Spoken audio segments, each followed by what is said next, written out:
Olá pessoal, sejam bem-vindos a mais uma aula. A aula de hoje é sobre raiz quadrada e a gente começa com esse pequeno problema. Aqui nós temos a planta de um apartamento de formato quadrado e de área de 81 metros quadrados. E eu quero saber qual é o valor do lado desse apartamento. Relembrando, como é que a gente calcula a área do quadrado? A área do quadrado é dada por lado vezes lado, ou seja, lado elevado a 2. No nosso caso, nós estamos chamando aqui o lado de x. Então, estou procurando um número x que vezes ele mesmo dê 81. Que número é esse? 9. Então, que operação a gente fez para resolver esse problema? A gente estava procurando um número que elevado ao quadrado fosse igual a 81. A operação inversa de elevar ao quadrado é o que a gente chama de raiz quadrada, certo? Então, a raiz quadrada de 81 é igual a 9. Por quê? Porque 9 elevado a 2 é igual a 81. Como é que a gente representa essa operação? Esse símbolo aqui de vermelho, que a gente chama de radical, é ele que representa a raiz quadrada. Esse índice 2 pode estar presente ou não, certo? Quando for raiz quadrada. Se vocês virem esse símbolo sem o 2, ele ainda está indicando raiz quadrada. Nas raízes maiores, que a gente vai ver mais adiante, a raiz cúbica, a raiz quarta, esse índice obrigatoriamente está presente, certo? Então, voltando aqui para a raiz quadrada. O que é a raiz quadrada de um número? É a operação inversa de elevar ao quadrado. Se eu estou procurando a raiz quadrada de 81, eu estou procurando um número que elevado a 2 dê 81. Tá certo? Então, o que é a raiz quadrada de 16, por exemplo? Eu vou procurar um número que elevado a 2, ou seja, um número que vezes ele mesmo dê 16. Que número é esse? 4. Por que a raiz quadrada de 16 é 4? Porque 4 vezes 4 é igual a 16. Tá claro? Essa é a famosa operação de raiz quadrada. Ela é o inverso de elevar ao quadrado. E aí, na aula passada, nós vimos que qualquer número elevado a 2, ele é sempre positivo. Então, não vai existir nunca raiz quadrada de um número negativo. Então, dentro desse quadrinho, a gente tem algumas nomenclaturas, certo? Aqui, ó, raiz quadrada de 81 vai ser o 9, positivo. Se eu tiver um menos antes do radical, é porque ele está querendo o valor negativo daquela raiz. Então, eu tenho menos raiz de 81, menos 9. E a raiz de menos 81 não existe em R. Esse símbolo aqui significa não existe, certo? Em R, R é o conjunto dos números reais. São todos os números que a gente conhece e essa operação não é possível nesse conjunto. Por quê? Vamos pensar no 81. A gente sabe que 9 vezes 9 dá quanto? 81. Então, a raiz quadrada de 81 é 9. A gente sabe que menos 9 vezes menos 9 também dá 81, certo? Então, eu não tenho nenhum número que vezes ele mesmo vá dar menos 81. Ah, professora, mas 9 vezes menos 9 dá menos 81. Dá, mas ele não está cumprindo o conceito da raiz. Por que não? Porque para ser raiz quadrada de um número, tem que ser um número elevado a 2, ou seja, um número vezes ele mesmo. Os números têm que ser iguais. 9 não é igual a menos 9, tá certo? Então, sempre só vai existir raiz quadrada de número positivo. E aí, mesmo que menos 9 vezes menos 9 também dê 81, a gente vai admitir isso aqui, ó. Quando tiver raiz de 81, eu estou procurando o positivo. Quando eu quiser o valor negativo, eu vou indicar ele com sinal de menos antes do sinal de radical. Dentro do sinal de radical, jamais. Menos dentro do sinal de radical, não vai existir raiz quadrada. Tá claro? Então, vamos falar um pouquinho sobre esses números que admitem raiz quadrada exata. Os números que vão ter raiz quadrada exata são os números que a gente chama de quadrados perfeitos. A gente chama ele de quadrados perfeitos porque tanto dá para construir um quadrado com o valor desse número, quanto eles são fruto de outro número elevado ao quadrado, certo? Vamos ver aqui uma sequência. eu tenho essa sequência, 1, 4, 9, 16 e 25. Se vocês observarem aqui, ó, nós temos quadrados, né? Esses números, eles são quadrados perfeitos. Tanto porque eu consigo, com 4 bolinhas, construir um quadrado. Com 9 bolinhas, eu consigo construir um quadrado. E também, esse número 4, ele pode ser escrito como 2 elevado a 2, certo? Isso que é um quadrado perfeito. Por que que o número 1 é um quadrado perfeito? Porque 1 elevado a 2 dá 1. Por que 4 é um quadrado perfeito? Porque 2 elevado a 2 dá 4. Esses números que são quadrados perfeitos são aqueles que admitem raiz quadrada exata. Porque a raiz quadrada não é a operação inversa de elevar ao quadrado? Então, ó, quanto é a raiz quadrada de 1? Quando eu estou procurando a raiz quadrada de 1, eu estou procurando um número que vezes ele mesmo dê 1. Que número é esse? 1. Quanto é a raiz quadrada de 4? Quando eu estou procurando a raiz quadrada de 4, eu estou procurando um número que vezes ele mesmo dê 4. Quanto é? 2. Quanto é a raiz quadrada de 9? 3. Quanto é a raiz quadrada de 16? 4. Tá claro? Aqui a gente tem uma tabela com os quadrados perfeitos aí menores do que 100. Então, se eu faço a leitura da esquerda para a direita, eu vou ter o número e o quadrado perfeito. Se eu faço a leitura da direita para a esquerda, eu vou ter o número e sua raiz quadrada, porque elas são operações inversas, certo? Elevar ao quadrado é o contrário de tirar a raiz quadrada, e vice-versa. Então, ó, 2 elevado ao quadrado, 4. O que é o contrário disso? Raiz quadrada de 4, que dá 2. Tá certinho? Quanto é a raiz quadrada de 64? 8. Quanto é a raiz quadrada de 81? 9. Tá claro? Então, aqui a gente tem uma tabela com os quadrados perfeitos até 100. E se esse número for maior do que 100? Aí eu posso fazer a fatoração completa em fatores primos, certo? O que é a fatoração? Eu vou pegar este número aqui, ó, 196, que é o meu exemplo, eu quero saber se ele é um quadrado perfeito, e eu vou dividir esse 196 somente por números primos. Aqui só vale a divisão que é exata, se a divisão não é exata, aquele número vai ser descartado, eu vou tentar outro número primo, e eu só vou dividir por números primos. Quais são os números primos? São aqueles que só têm 2 divisores, 1 e ele mesmo. Quem são eles? O 2, 3, 5, 7, 11, 13 e assim por diante. Certo? Feita a fatoração, aqui esse número está fatorado. Como é que eu sei que ele está fatorado? Eu dividi ele por números primos até chegar no resultado 1. Depois disso, eu vou observar se os expoentes desse número que o compõem são pares. Então, aqui eu tenho 2, aparece 2 vezes, então o 2 está elevado a 2. E o 7 também aparece 2 vezes, o 7 está elevado a 2. Como esses dois expoentes aqui são pares, esse número 196 é um quadrado perfeito. Se ele é um quadrado perfeito, ele tem raiz quadrada. A raiz quadrada de 196, perdão, é 14. Certo? Por quê? Porque 14 ao quadrado é 196. Então, como é que a gente faz para encontrar a raiz quadrada de um número através da decomposição? Eu quero encontrar a raiz quadrada de 144. Eu vou decompor o 144 em fatores primos até chegar no 1. Mais uma vez, eu só posso dividir o 144 por números primos e só me interessa essa divisão se ela for exata. Tá certo? Então, aqui, ó, eu dividi até chegar no 1. Quando eu fiz toda essa divisão, para extrair raiz quadrada é a parte mais fácil. É só agrupar aqui esses números de 2 em 2, certo? Sempre números iguais. Então, vou fazer aqui o agrupamento, estão vendo? Aqui eu tenho 2, 2 e 3. Quando eu tenho o 2 duas vezes na fatoração, eu tenho ele uma vez na resposta. Eu extraí a raiz quadrada. É como se eu pensasse aqui, ó.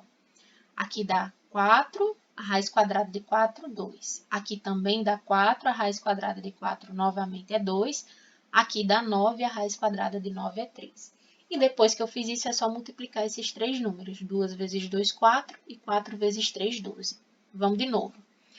Quero fazer a raiz quadrada de 400. O primeiro passo é fazer a decomposição do 400 até chegar no 1. Depois que eu fiz a decomposição, vem a parte mais fácil, a do agrupamento.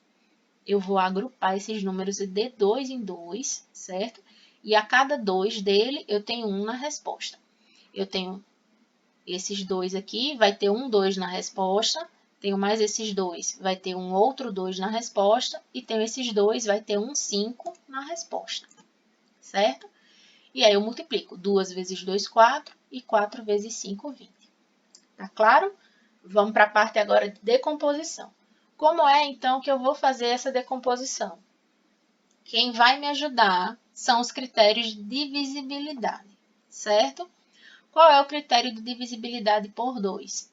Todo número par é divisível por 2. 420 é par? É. Então, ele é divisível por 2. Significa que se lá na fatoração eu tenho que fazer a fatoração do 420, eu vou começar dividindo ele por quanto? Por 2. Por quê? Porque ele é par. 865 é par? Não. Então, ele não é divisível por 2. Então, se eu for fatorar 865, eu não vou dividir ele por 2. Tá certo? Vamos para o próximo. 5. Todo número que termina em 0 ou em 5, ele é divisível por 5. Quando a gente estiver fazendo o processo de fatoração, a gente não vai observar o zero. Por quê, professora? Porque se o número terminar com 0, ele é par. E se ele for par, eu vou dividir por 2. Então, na fatoração, eu vou observar sempre o número que terminar com 5, eu sei que ele vai ser divisível por 5. Tá certo? Vamos para o outro critério, que é o critério de 3. Pessoal, existem outros critérios de divisibilidade, certo? Para a fatoração, eu foco nesses 3, porque são os mais fáceis e os que a gente mais utiliza, certo? Então, critério de 3, eu vou somar os algarismos do número. Eu quero saber se 126 é divisível por 3. Eu vou somar aqui, ó, 1 mais 2, 3, 3 mais 6, 9. Se esse resultado aqui da soma for um número divisível por 3, então este número aqui é divisível por 3 também. Como o resultado deu 9, 126 é divisível por 3. 455. Eu vou somar aqui, ó, 4 mais 5, 9, 9 mais 5, 14. 14 não é um número que é divisível por 3, então 455 não é. Se eu tenho dúvida, eu posso fazer de novo, certo? Eu sempre posso fazer esse processo de somar os algarismos. Então, aqui deu 14, eu vou pegar esse 14 e vou fazer 1 mais 4, 5. Então, 5 não é divisível por 3. Então, 455 também não é. Se vocês fizerem esse processo até reduzir o número a um algarismo, aqui, ó, esse aqui só tem um algarismo 9, esse aqui também só tem um algarismo 5. Só vai ser divisível por 3 se der 3, 6 ou 9. Foi um número fora desse. Aquele primeiro número que a gente está tentando saber se é divisível ou não por 3, não é divisível. Tá certo? Vamos agora tentar o processo de fatoração. Eu quero extrair a raiz quadrada de 1024. Para isso, eu preciso primeiro fatorar esse 1024 até chegar no 1 e depois sair agrupando. Como é que eu vou fazer isso? Eu vou observar, certo? Eu já sei os critérios e vou aplicar os critérios agora. 1024 é par? É. Então, eu vou dividir ele por 2. E aí, vocês vão fazer a divisão do jeito que vocês souberem fazer, certo? A resposta vai vir imediatamente para baixo do 1024. Então, 1024 dividido por 2 dá 512. Eu vou observar de novo. 512 é um número par? É. Então, eu vou dividir por 2. O resultado eu vou colocar aqui abaixo do 512. Dá 256, que continua sendo par. Então, eu vou continuar dividindo por 2. 128 continua sendo par, eu vou continuar dividindo por 2. E aí, eu vou fazer essa fatoração até chegar no 1. 1024, ele é uma potência de 2, certo? Então, na fatoração do 1024, só vai aparecer 2. Quando eu terminei essa fatoração, eu vou começar a agrupar esses números de 2 em 2 aqui, ó. Então, eu tenho 2 na fatoração para ter um 2 na resposta. Tenho mais 2 aqui, mais 1 na resposta. E aí, eu vou multiplicar esses aqui. 2 vezes 2, 4. 4 vezes 2, 8. 8 vezes 2, 16. E 16 vezes 2, 32. Qual é a raiz quadrada de 1024? 32. Vou fatorar agora 729. Quem me ajuda? Os critérios. 729 é par? Não. Então, ele não é divisível por 2. Eu não vou colocar o 2 aqui, o 2 não me interessa, porque eu já sei que a divisão por 2 vai deixar resto. Estão entendendo? Eu vou dividir 729 por 5? Não. Por que não? Porque 729 não termina com 5. Então, ele não é divisível por 5. Vou tentar outro critério. O de 3. Então, vou somar 7 mais 2, 9. 9 mais 9, 18. 18 é divisível por 3? É. Então, 729 também é. Eu vou dividir 729 por 3. Olha, já deu a resposta aqui. Vamos continuar. 729 por 3 vai dar 243. Eu vou olhar o critério de novo. 6 mais 3, 9 é divisível por 3. Então, vou dividir por 3.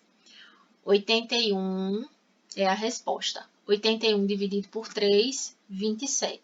27 dividido por 3, 9. 9 dividido por 3, 3. E 3 dividido por 3, 1. Fiz toda a divisão. Feita essa divisão, eu vou fazer aquele agrupamento. Eu vou aqui, ó. O 3 aparece 2 vezes na fatoração para ele estar uma vez na resposta. E vou fazer todinho. Vou multiplicar agora esses 3 aqui de vermelho, são já os da minha resposta, depois que eu já extraí a raiz quadrada. Então, 3 vezes 3, 9. 9 vezes 3, 27. Quanto é a raiz quadrada de 729, que eu já tinha dado spoiler? 27. Beleza? Vamos para mais duas. 625.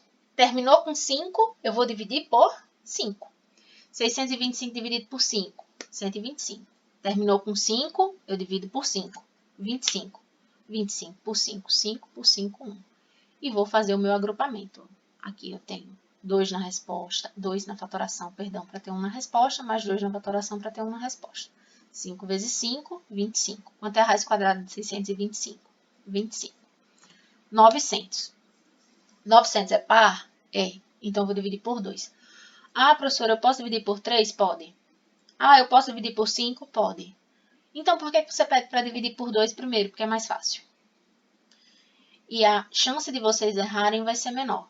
Então, sempre que vocês virem um número par, vocês vão dividir por 2. 900 dividido por 2, 450. Que é par, eu vou dividir por 2 de novo, 225. Aí, eu cheguei no 225. Ah, professora, 225 termina com 5. Eu posso dividir por 5? Com certeza. Só que 225 ele também é divisível por 3. Então, nesse caso aqui, eu dividi primeiro por 3.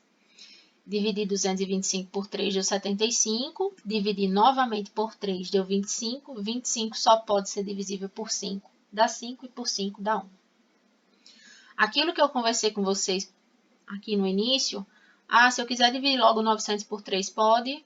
Pode. E aqui o 225, se eu quiser dividir por 5, pode? Pode. Como é que você vai saber se sua fatoração está certa? Se sua fatoração estiver certa, obrigatoriamente, na fatoração do 900, vai ter que aparecer 2 ao quadrado, ou seja, o 2 duas vezes, 3 ao quadrado e 5 ao quadrado, independente da ordem que você fez.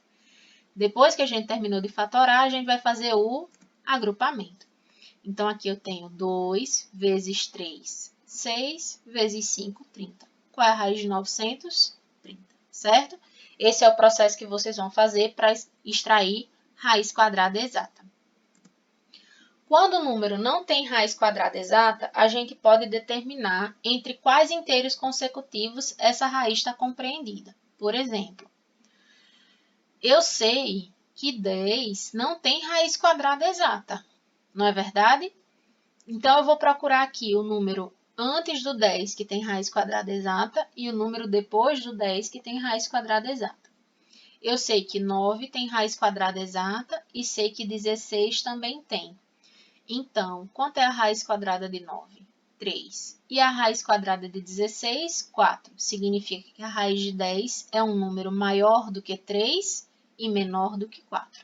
E aí, mais na frente, a gente vai aprender a fazer tanto a simplificação dessa raiz de 10, se for possível, quanto a raiz aproximada, uma aproximação melhor do que eu dizer que está entre 3 e 4, certo? Mas, por enquanto, a gente vai ver apenas entre quais inteiros consecutivos essas raízes quadradas estão compreendidas. 26 não tem raiz exata. Eu vou procurar um número antes do 26 que tem a raiz exata e um depois do 26. O antes do 26 que tem raiz quadrada exata é o 25 e depois o 36. Então, a raiz de 26 está entre 5 e 6. 50 não tem raiz quadrada exata. Mas eu sei que 49 tem e 64 também. Qual é a raiz quadrada de 49? 7. A de 64, 8. Então, a raiz de 49 é um número entre 7 e 8. Raiz de 200. A raiz de 200 vai estar entre... A gente viu hoje que 14 ao quadrado é 196, né? Então, a próxima raiz depois de 200 que tem raiz quadrada exata é a de 15. Então, 200 está entre 196 e 225. Então, ele está entre 14 e 15. 500. A raiz de 500 está entre 22 e 23. Aqui, tá certo? Então, essa foi a aula de hoje. Eu espero que vocês tenham gostado. E agora, visitem o blog da escola e testem e exercitem seus conhecimentos. Valeu, até a próxima.